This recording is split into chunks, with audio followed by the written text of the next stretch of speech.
Hi friends, मैं हूँ दीप्ति और आज मैं आपको लीफ कर्ल डिजीज़ के बारे में बताने जा रही हूँ। वो मरोड़ रोग जो पत्तियाँ जिसमें मुड़ जाती हैं, मैं उसके बारे में बताने जा रही हूँ।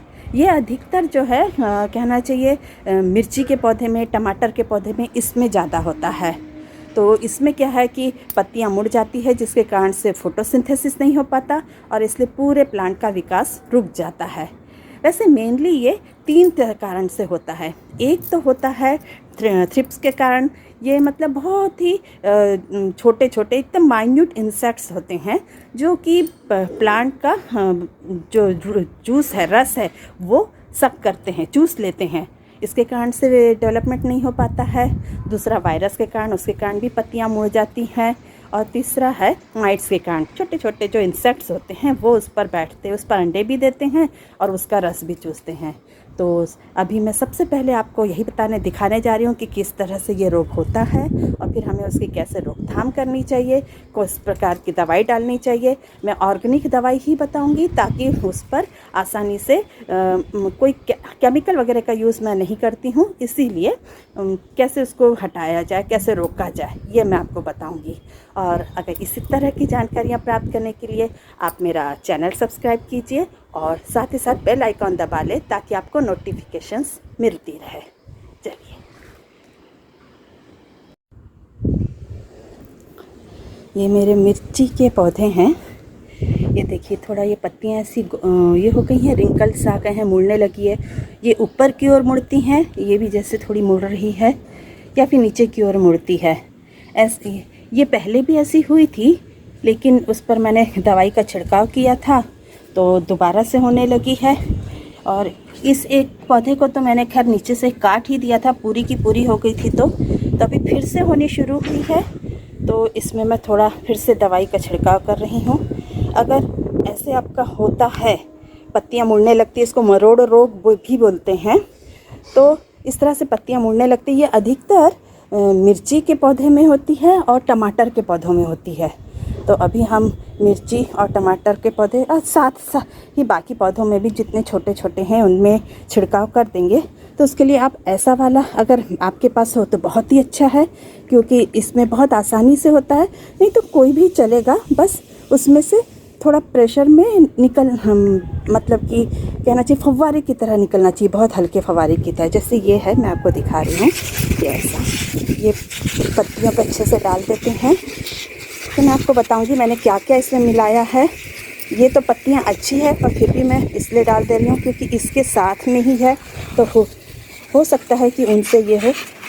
तो ये वायरल भी होता है, मतलब वजह से हमें वायरल प्रॉब्लम्स होती है, वैसे ही पौधों में भी वायरस लग जाते हैं।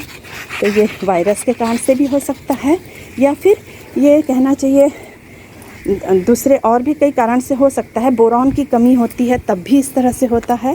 तो मैं अभी आपको बता रही, ऐसे ही मैं भी सभी पौधों में डाल देती हूँ। तो ये थोड़ा ये होगा। अब बात आती है इसके अंदर मैंने क्या क्या रखा है। तो इसके अंदर पे मैंने डाला है नीम ऑयल। मतलब नीम ऑयल जो है, पर नीम ऑयल ठहरना चाहिए, वो वाटर में तो घुलेगा नहीं, क्योंकि ऊपर वापस से सस्पेंशन बन जाएगा, हिलाने पर थोड़ी देर रहेगा तो वापस ऊपर आ जाएगा। इसलिए उसमें थोड़ा सा साबुन डाली जाती है, मतलब सर्फ पाउडर या निरमा पाउडर, कोई भी मतलब डिटर्जेंट पाउडर डाला जाता है। लिक्विड भी डाल सकते हैं या फिर पाउडर भी डाला जा सकता है। एक्चुअल में कहना चाहिए मेन ये है कि जो ऑयल है, उस ऑयल को घुलने के लिए थोड़ा बेसिक मीडियम चाहिए। तो उसके लिए हम उसमें इस तरह से कोई डिटर्जेंट पाउडर मिला देते हैं, जिससे कि वो ऑयल जो है वो अच्छे से पूरे वाटर में मिक्स हो जाता है। तो जब हम डालते हैं तो पूरा हर जगह ऑयल भी मौजूद है। तो ये ऑयल जो है कीड़े मकोड़े ये सब से रोकता है। और दूसरी बात ये है कि उसके साथ साथ ही ये ऑयल जो है वो अलग से मक्खियों को इसको बैठने नहीं देता है, जिसके कारण से वो अपने अंडे नहीं दे पाती है। ऐसे तो खैर फूल पत्तियों पे तो आएंगी ही, लेकिन अंडे नहीं देने देता है उनको।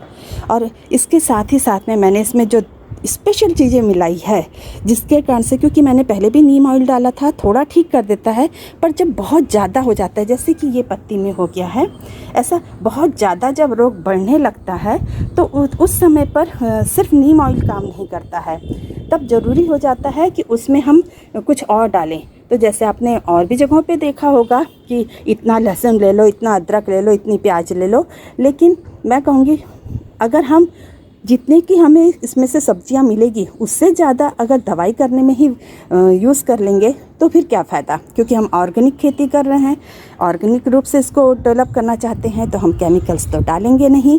तो इसीलिए घर में ही कभी आप अगर मसाला बनाकर जैसे रख रहे हैं तो बहुत सारे लहसुन अदरक छिल करके होता है, अदरक कई बार सूख जाते हैं तो उनको थोड़ा सा कूट करके पानी में भिगो दीजिए। प्याज है, प्याज हर किसी के घर में कम से कम, पूरा अगर स्टोर नहीं भी की जाती है बोरा भर, तब भी कम से कम प्याज को तो हर कोई 2-3 किलो ला करके ही रखता है। तो ऊपर की जो छिलके हैं सभी में से जो आसानी से निकल जा रहे हैं, ऐसे छिलके निकाल लीजिए, और एक इसमें वो लहसुन का छिलका, प्याज का छिलका, अदरक या ख़राब लहसुन है, ख़राब अदरक है, वो सब भी उसके अंदर डाला जा सकता है। सबको डाल करके अच्छे से पानी डाल करके बंद कर दीजिए, 2-3 दिन रहने दो, और फिर उसके बाद में उसको निकाल लो। निकाल करके उसमें और ज़्यादा पानी मिक्स करना है क्योंकि वो काफ़ी स्ट्रॉन्ग रहता है, और फिर उसके बाद में उसको छान लेने का है, क्योंकि हमें वो पत्ते पुत्ते नहीं डालने हैं जो छिलके विलके हैं। तो उसको और अच्छे से मतलब अच्छे से छान लेने के बाद में जो हमारा आता है उसमें हमने थोड़ा नीम ऑयल और हल्की सी साबुन डाली है, और फिर उसके बाद में ये हमारा बनकर तैयार हुआ है। तो बस इस तरह से हमको ये बना लेने का है, और उसमें ये ऐसा करने से इसमें प्रेशर जमा हो जाता है और फिर उसके में बहुत आसानी से डलने लगता है। तो बस फिर से हम चलते हैं, डालते हैं, अपने सभी पौधों पे डाल देते हैं, क्योंकि बनाया है तो ज़्यादा ही बना हुआ है, और साथ ही साथ में उल्टा करके पीछे की ओर भी डालेंगे। अभी मैंने मोबाइल पकड़ा हुआ है तो मैं फिर इसको पीछे की ओर भी डालती हूँ और डालती हूँ। तो चलिए, फिर आप भी अगर मरोड़ रोग हुआ है और अगर कोई केमिकल या वो नहीं डालना चाहते हैं इससे, तो आप ऐसा मिला करके डाल सकते हैं। उसमें नीम ऑयल, साबुन, प्याज, लहसुन और अदरक, इसके छिलके 2-3 दिन तक के पानी में अच्छे से भिगो लें, और फिर जो पानी बना उसको निकाल करके डालें। तो इस तरह से आप आसानी से जो तैयार होगा घोल उसको डालिए, और ये काम करता है 100%, क्योंकि ये मेरा खुद का मतलब यूज़ किया हुआ है, मैंने उसे देखा है, हाँ काम किया, इसलिए मैंने दोबारा बनाया है, क्योंकि अभी दोबारा से होने लगा है। क्योंकि अब देखिए उसमें फल वगैरह आने शुरू हुए हैं, तो हमेशा जब भी फल फूल आने शुरू होते हैं तो कोई ना कोई रोग पकड़ता ही है वेजिटेबल्स को। तो चलो फिर डालते हैं और अपने पौधों को वापस से स्ट्रॉन्ग हरा भरा कर देते हैं।